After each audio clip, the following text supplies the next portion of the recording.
You ever find your baby photos in a missing child archive and realize the name underneath isn't yours and the woman you call mom doesn't exist in any public database? Then what are you going to do? It started when I had to submit my birth certificate for a passport. Mom said she'd handle it. A week passed. Then she said the agency was running behind. So I called them. They said they never received anything. I checked the original at home. It looked weird. The paper was too new. The hospital listed wasn't even in our city. And there was a typo in the doctor's name. I Googled him. He died 5 years before I was born. My stomach twisted. I asked Mom straight up, where was I born? She laughed and said I always had an imagination. Then she locked her desk drawer and changed the topic to dinner, but I saw the way her hands trembled. I waited until she left for a grocery run, picked the lock with a bobby pin. The drawer was full of envelopes. Inside one was a set of baby photos I'd never seen. I was wrapped in a blue blanket next to a hospital sign that said Camden Hills Medical. We never lived near Camden Hills. I typed the hospital name into the National Child Archive. It pulled up 2 cases, one closed, one still open. I clicked the open case, a missing infant from 2009. The baby looked exactly like me. Same crooked toe. Same birthmark under the left eye.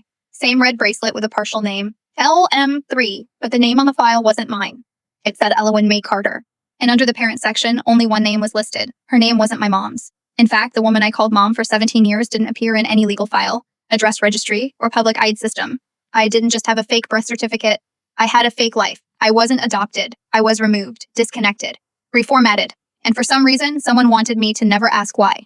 I stared at the screen for what felt like an hour. I kept telling myself it was just a coincidence, but then I zoomed in on the hospital band in the photo. The exact digits matched mine from the scrapbook Mom made me, except now, it didn't feel like a scrapbook. It felt like a crime scene. I started printing everything, the photo, the file, the archived article. I slid them into my backpack and went to the only place that felt neutral, the library. I used a public computer to look up the woman listed on the missing child file. Her name was Heather Carter. She'd been arrested 5 years ago for trespassing at a private residence. That residence was my house. She'd told police she was trying to see her daughter. The police report said she had no legal claim, no proof, no DNA test. Just a photo and a torn birth certificate she refused to hand over. She was charged and fined. That was it. I scrolled through court records. The judge's name looked familiar. I checked Mom's Facebook. She had him tagged in a photo from a charity gala. Same guy, same last name. Same caption, old friends. Same caption, old friends, still saving lives. I almost threw up. I ran to the restroom and sat on the floor, clutching my backpack like it could keep me from vanishing.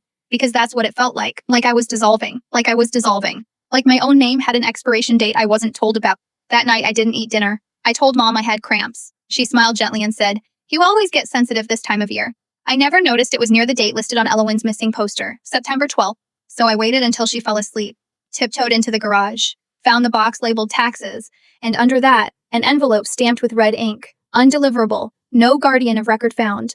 Inside the envelope was a DNA test. My name printed across the top, the result. Not related to Sarah L., the woman I called Mom, not even a distant match, 0%. Negative, void. She wasn't my guardian. She wasn't my mother. And whoever she was, she had intercepted every document meant to return me home. I didn't sleep that night. I just sat on the floor staring at the DNA test, waiting for something to make sense. But every second that passed made it worse. She hadn't just lied. She'd erased someone else to make room for me.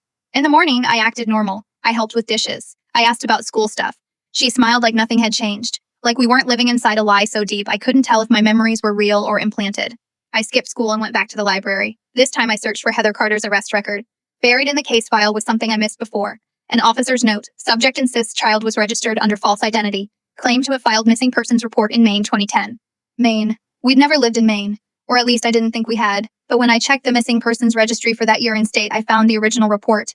Elowen May Carter, reported missing October 3rd, abducted from hospital grounds. Reported missing October 3rd, abducted from hospital grounds. Last seen with unidentified woman. The hospital's security camera stills were grainy, but in the 4th image, I saw her, the woman I called Mom, wearing a gray hoodie and sunglasses, carrying a blue blanket, carrying me. I printed it. My hands were shaking so hard the librarian asked if I needed water. I said no. I was just trying to hold on to what was left of my identity before it collapsed completely. When I got home, she was waiting. She held up my backpack, open. Files spread out on the table. Her voice was calm. "You've been digging," she said. "I was hoping you'd wait until college. But maybe it's better this way."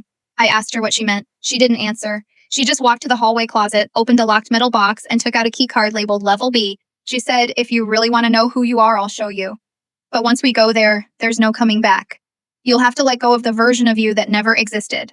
And before I could ask what that meant, she walked out the front door, got in the car, and told me to buckle up, like we were just going to the store. I didn't speak the entire drive. I just kept staring at the keycard in her hand. Level B. What did that even mean? Some government thing. A secret basement. I kept waiting for her to admit it was all some cruel test. We drove for 2 hours into the mountains. No music, no talking. Just winding roads and her humming under her breath like she was soothing herself more than me. At 4:30 p.m., we pulled into a gated facility marked Storage Unit 91. She typed a code. The gate opened. Inside were identical gray doors lined up like coffins. She parked in front of one and finally looked at me. You were never supposed to find out, she said, but that doesn't mean I didn't love you. The door rolled open. Behind it, an elevator. She swiped the keycard. The door shut. We went down for what felt like forever. No buttons, no lights, just the hum of machinery and the weight of my own heartbeat. When the doors opened, it wasn't a storage room. It was a lab. Fluorescent lights, glass panels, rows of servers, and in the center, a chamber labeled MK3. My initials, my real initials. My real initials, inside it, an empty bassinet. She walked straight to a terminal, typed in a password, and pulled up a file. My baby photo filled the screen. Underneath it, a note, trial subject, third clone attempt, viable. I backed away, she whispered, you weren't kidnapped. You were replicated. My knees buckled. She caught me before I hit the ground and said, you're not less real. You're just more complicated. I screamed at her, asked her what she was. She didn't cry. She said, I'm the researcher. And your mother, I had to choose. I tried to run. The elevator wouldn't open. She said it was on a timer. We can't leave until the system resets. I slammed my fists against the doors. She just stood there like this was all normal. Then I noticed something behind the glass, a row of sealed tanks. Inside each one, a girl, my face, my hands, my body, some younger,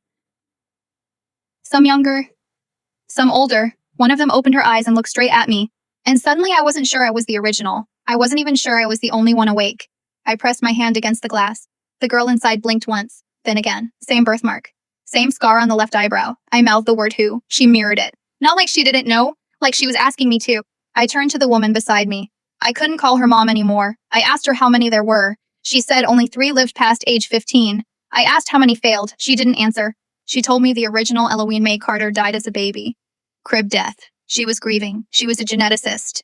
She said it started as a memorial project, then became a memorial project, then became a miracle.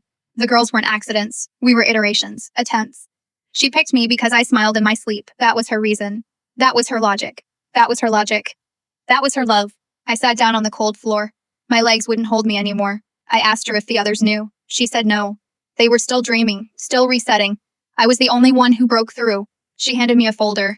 It said MK3, retention unstable. Consider closure. I asked her if that meant she planned to delete me. She looked away. I already had my answer. When the elevator finally powered back on, she said I could go. She said she wouldn't stop me, but she also said I'd never be able to explain the truth to anyone. Not without sounding like a mental breakdown. I walked out, into the forest, into the air, into a version of reality that didn't want me in it. I live alone now, small town, fake name. But I still check the back of my neck every week for the scar I never knew I had. A microport, a tracker, maybe both. And sometimes I dream in third person, like I'm watching myself from behind glass, like I'm the one still in the chamber, and she's the one who got out.